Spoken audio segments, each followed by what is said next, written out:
है कि ये भारतीय जनता पार्टी का चरित्र है कि हमारा कॉन्स्टिट्यूशन कहता है, हमारे इलेक्शन रूल्स कहते हैं कि धर्म को चुनाव प्रक्रिया में शामिल नहीं करना चाहिए। और भारतीय जनता पार्टी जहाँ भी हारने लगती है, जहाँ उनको लगता है कि उनका ग्राउंड खिसक रहा है, लोग उनको इस बार वोट नहीं दे रहे हैं, वो जाति के नाम पे, धर्म के नाम पे लोगों को लड़वाने में, उनको आपस में भिड़ाने में यकीन करती है। ये भारतीय जनता पार्टी का काम करने का तरीका है, हम बहुत बार देख चुके हैं।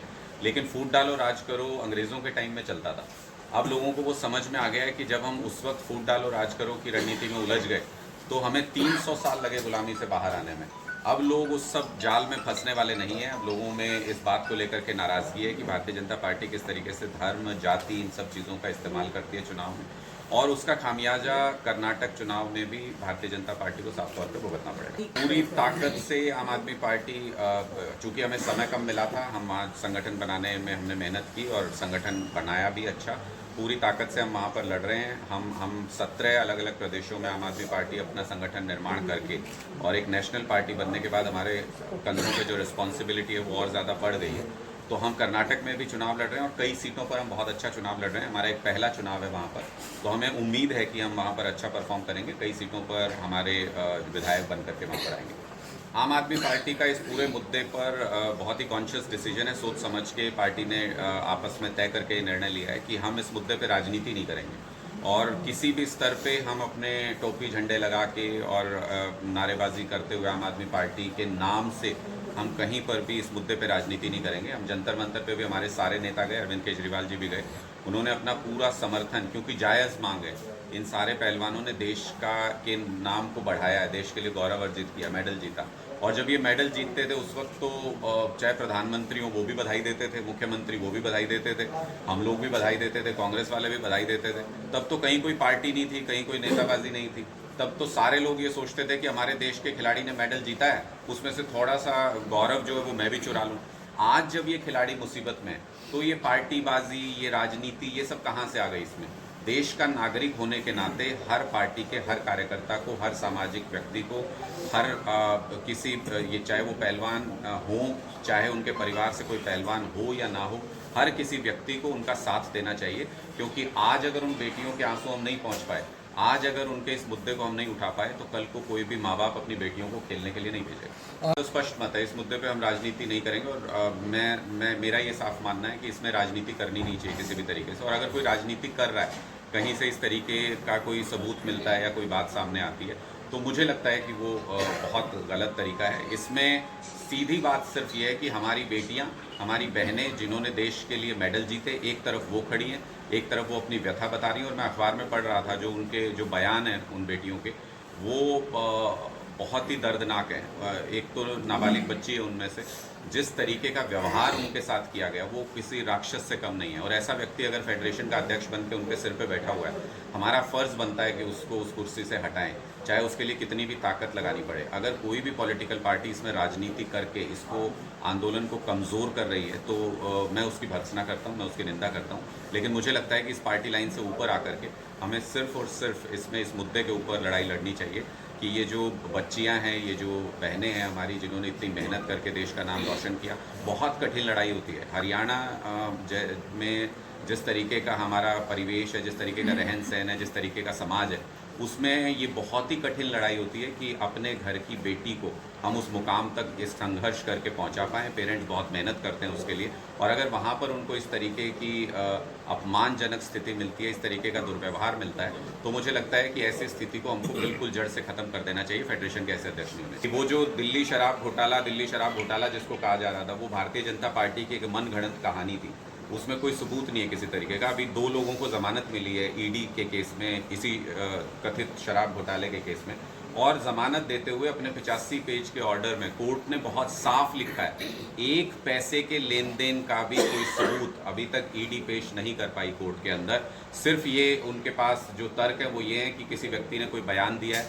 5 लोग अभी तक अपने बयान से कोर्ट के अंदर मुकर चुके हैं। उनका कहना है किसी का कान का पर्दा फाड़ दिया, उसके ऊपर अत्याचार कर करके बयान लिखवा लिया, किसी को ब्लैकमेल करके बयान दिलवाया।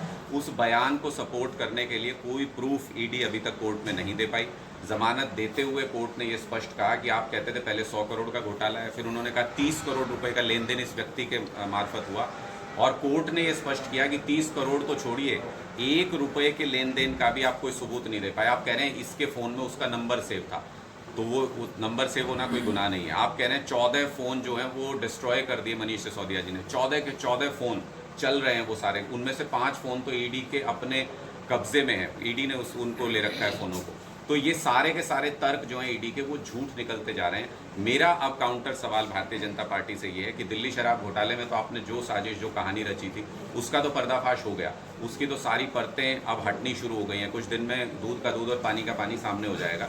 लेकिन जो सोनीपत में जो हमने देखा कोरोना के दौरान, जिस तरीके से जहरीली शराब पी करके लोगों की मौत हुई, और पूरे हरियाणा के अंदर जो नेक्सस चल रहा है, जो शराब घोटाला चल रहा है, मुझे लगता है पूरे हिंदुस्तान में एकमात्र ऐसा प्रदेश हरियाणा है जहां 24 घंटे ठेके खुलते हैं, दिन में लीगल, रात में इलीगल।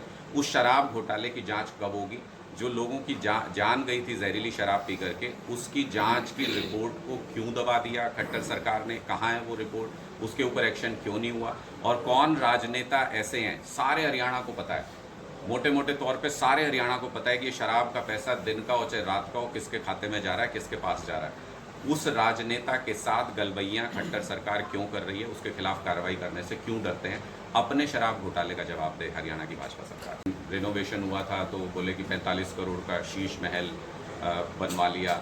अरविंद केजरीवाल जी के नाम या उनके बेटे के नाम तो रजिस्ट्री नहीं है उस घर की। दिल्ली के मुख्यमंत्री हैं, उनके घर में छत टपक रही थी, उनके घर जिस घर में वो रहते थे वो बहुत बुरे हाल हो गया था, तो उसका रिपेयर कराया गया था। सरकारी घर है, कल को कोई और मुख्यमंत्री बनेगा तो वो उस घर में आके रहेगा।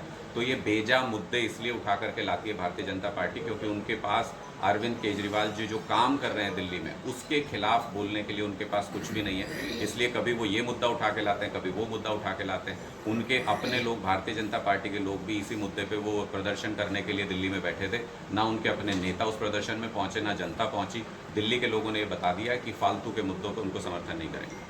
का स्पष्ट मत है, लोग अब त्रस्त हो चुके हैं। ये पुरानी राजनीति, ये पुराने तौर तरीके, ये मैं इनको बिजली की पुरानी तारें कहता हूँ जिनमें करंट नहीं है, ये बस बच्चों की पतंग उलझाने के काम आते हैं। इनके पास कुछ नहीं है हरियाणा के लिए। हरियाणा में 50 साल से 5 दशक से ऊपर का समय हो गया हरियाणा को बने हुए, 75 साल हो गए देश को आज़ाद हुए। आज तक ये बिजली, पानी, सड़क, हमारे बच्चों को अच्छे स्कूल या अस्पताल तो दे नहीं पाए।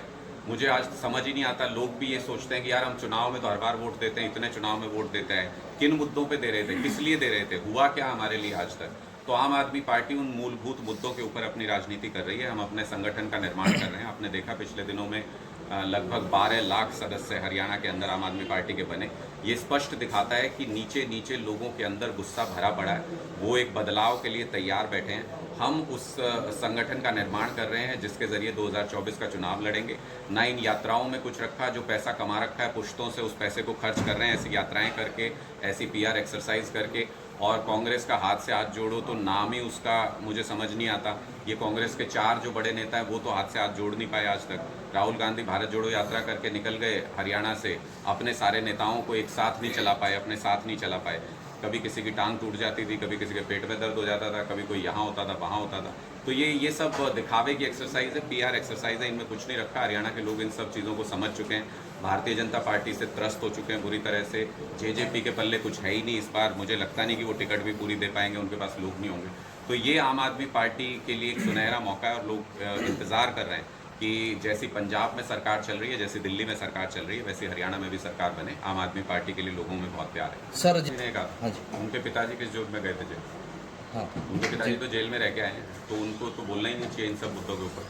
तो मुझे लगता है कि जिनकी जो पुश्तों से, और मेरा एक सवाल और भी है हरियाणा के लोगों से कि क्या ये एक किसी परिवारों की जागीर बन गई है कि हरियाणा की राजनीति की सिर्फ वही राजनीति करेंगे? इधर चौधरी रणबीर हुड्डा, भूपेंद्र हुड्डा, दीपेंद्र हुड्डा, आगे और कोई आ जाएंगे। फिर उधर अगर आप देखो तो OP चौटाला, उसके बाद अजय चौटाला, अभय चौटाला, दुष्यंत चौटाला, दिग्विजय चौटाला, आगे और कोई आ जाएंगे।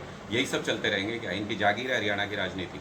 आम घरों से आम लोगों की मुसीबतों को समझने वाले लोग राजनीति के मैदान में आ चुके हैं। हरियाणा में नहीं, सिर्फ पूरे हिंदुस्तान में आ रहे हैं। इनकी पुरानी राजनीति का सुपड़ा साफ करेंगे इस बार। आम आदमी पार्टी आम लोगों की समस्याओं के ऊपर राजनीति करेगी। अब ये पुराने जो इनके मुद्दे हैं, जो कभी ये सुलझा भी नहीं पाए और उन पर हमेशा राजनीति भी करते रहे, अब ये गेम नहीं चलेगा इनका, ये बदल चुका है।